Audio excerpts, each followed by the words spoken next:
To speak and respond to the many petitions on the future of Brexit which have been submitted for our consideration today. My own Mansfield constituency was 71% in favour of leaving the EU in the referendum of 2016, and I believe is still supportive of that decision. In fact, as Parliament is increasingly chaotic and unable to reach consensus, I've felt that determination to leave the EU hardening amongst my residents.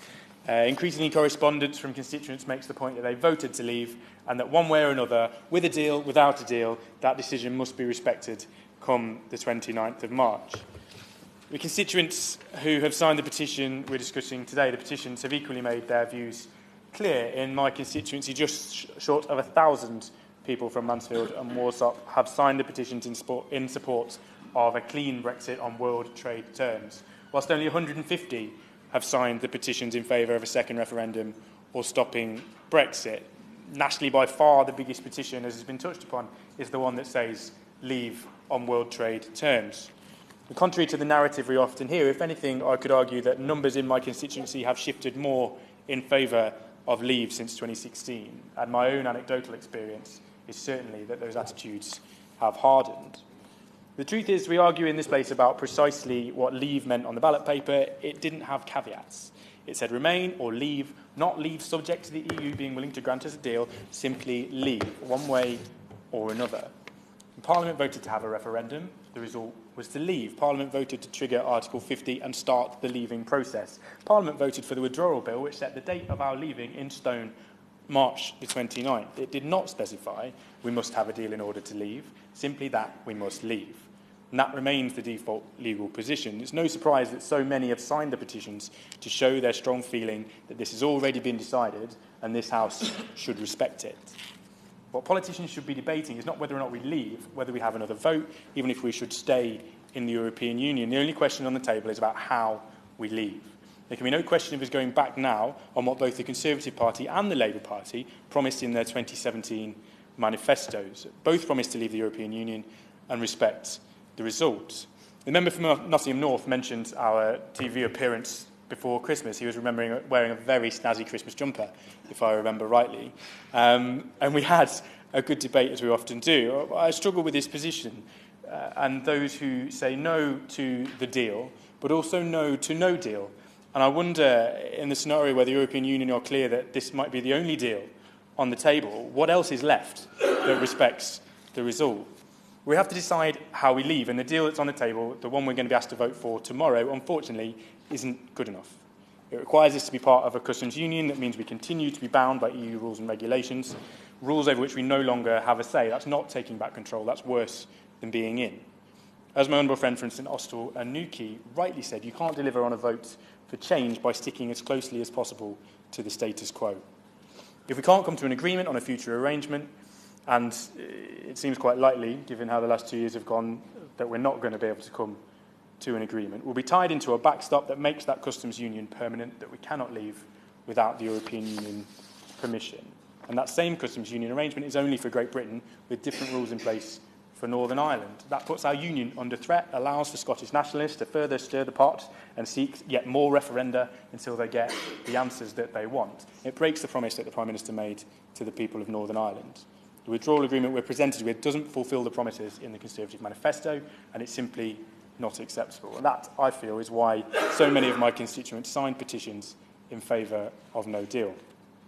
I think in this House we all know, or we can pretty much guess, that the withdrawal agreement is not going to pass in the House of Commons tomorrow. Some in the media suggest a losing margin of 200 or more. I suggest perhaps not as big as that once we've gone through the confusing process of lots of amendments that are likely to make tomorrow very difficult for people out there in the real world to follow.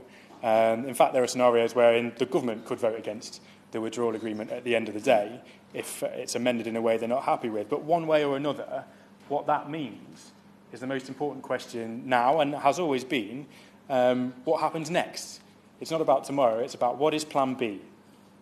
I want a deal that works. It seems that none is forthcoming, and if that's the case, I agree with my constituents. They voted to leave, they expect us to leave, and at no point has that been subject to us getting a deal.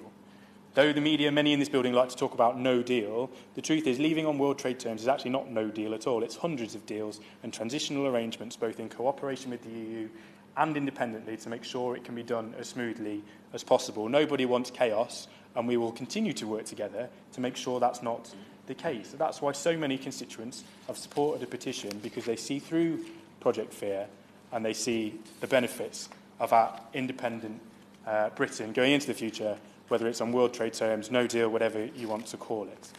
There are a number of benefits to world trade terms that we should relish, not least being a sovereign nation, again, fully in control of our own affairs, but also able to keep some of that cash too. The withdrawal agreement promises $39 billion for a non-binding wish list of what we might like in a future relationship. I'm a firm believer we should pay our way, and that if we've signed up to projects, if there are things we want to continue to be involved in the future, then we should honour that. However, of the $39 billion, only about 18 is for things like that. Much of the rest is for things like EU commissioners' pensions going into the future, for example, something that we need not contribute if we are not members.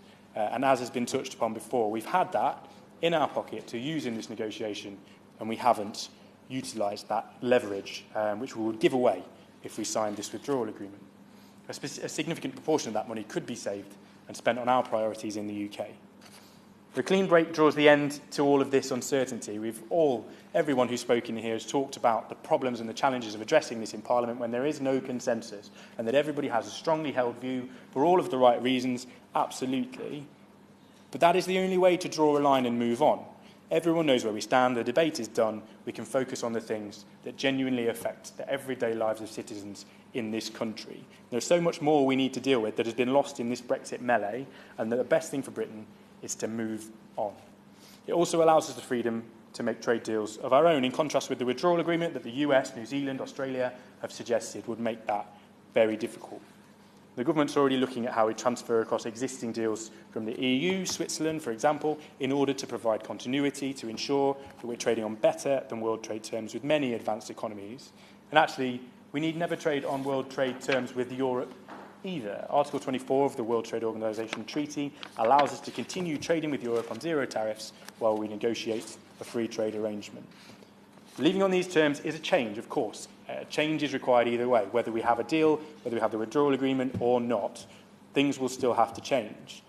But the scaremongering about the impact has been absolutely ridiculous. People have suggested queues of lorries trying to get into the UK and delaying things like medicines into the country. Well, let's not forget, firstly, we've already had occasions where queues like that have existed at Dover, for example, because of protests in France or whatever it may be. So we can't pretend that EU membership has protected us from those challenges. But don't forget that it's us, the UK, that controls who enters our country, and therefore it's us that decides what checks are needed, not Europe. If we don't want to stop goods coming in, we decide not to stop them coming in. The HMRC and DEFRA say no additional checks will be needed, and anyway, most physical checks are done away from the border at source or at destination. We have the ability and the flexibility to make changes and make it work. And equally, the authorities at Calais say they have every intention of prioritising the continued flow of goods at their port too. There isn't time in this debate to go through all the details, but I'd recommend members to read the many works on the subject by Lord Lilly in particular that lay out the facts on world trade terms in great detail. The important point to make is that this is not Armageddon. I sat last night watching Bird Box on Netflix with my wife, and where stranger voices kind of sweep in on the wind and make people kill themselves, and I wondered whether it might be a documentary on the impact of no-deal Brexit funded by Lord Adonis or Alistair Campbell or somebody along those lines. It's not too dissimilar to some of the scare stories that we've heard. We've heard super gonorrhea is going to come flying in from Europe and take us all. We've heard that babies will die because of milk shortages. We've heard that cancer patients will die if we're not in Euratom, when in fact Euratom doesn't even cover medicines at all. It's been absolutely unbelievable, the level of scaremongering on this subject. And the fact is, it's got so ridiculous that most people simply don't believe it. They discount it, and it serves only to harden the attitude that we should leave regardless. And many people have a vested interest in whipping up that fear, but we have to deal with practical realities. We can put in place measures to make leaving with no deal, which in fact requires lots of deals, to work for the UK. The preparations for that should have started earlier, absolutely, but now they're well underway. A second referendum, or revoking Article 50, as is called for in some of the positions we talk about today, would be an absolute betrayal of the trust we put in the citizens of this country to decide on this issue, and I will never support those options. As my honourable friend from Sutton and team said in his opening remarks, World trade terms is not my first position. I want a deal that I can support, that is the best option for the UK. But in the absence of a good deal, we still have to leave. If the Prime Minister comes back next week to say she intends now, after the withdrawal agreement has failed, to pursue a looser free trade relationship with the EU, to go back and try and negotiate something better in all of our interests, and that in the absence of that, world trade terms could be the backup. But first, let's go and try and find something better. Then I absolutely support her in that. I will give way. Would my honourable friend, I'm grateful for giving way, would my honourable friend agree with me that if the vote should be lost and we are moving closer towards WTO terms and no-deal terms, whatever you want to call it, that we must move from contingency planning, which is really important, to actually starting to negotiate and sign bilateral agreements, that two-way thing, to alleviate some of the turbulence that we've discussed? Absolutely. I think if that intervention is absolutely right, that we need to put in place everything we can to make this work for the United Kingdom. That needs to move from talking about things we might need to do and having those contingency arrangements to getting things signed and sealed on paper so that we can move forward one way or the other in the future. But as I say, if the Prime Minister wants to go back to Europe with a stronger hand, having seen exactly how much feeling there is against the nature of this withdrawal agreement in the Houses of Parliament, and to say and give the European Union one last chance to come with something that we can all get behind and support for the benefit of both the UK and the European Union, then I absolutely would support her in that, and I hope that's what she will do next week. But one way or another, we have to leave. Britain can thrive outside of the European Union. No deal is very much better than the bad deal that is on offer. And my constituents, increasingly, I feel, and increasingly represented in the correspondence that I receive, are absolutely adamant that this place must support us leaving on the 29th of March, one way or the other.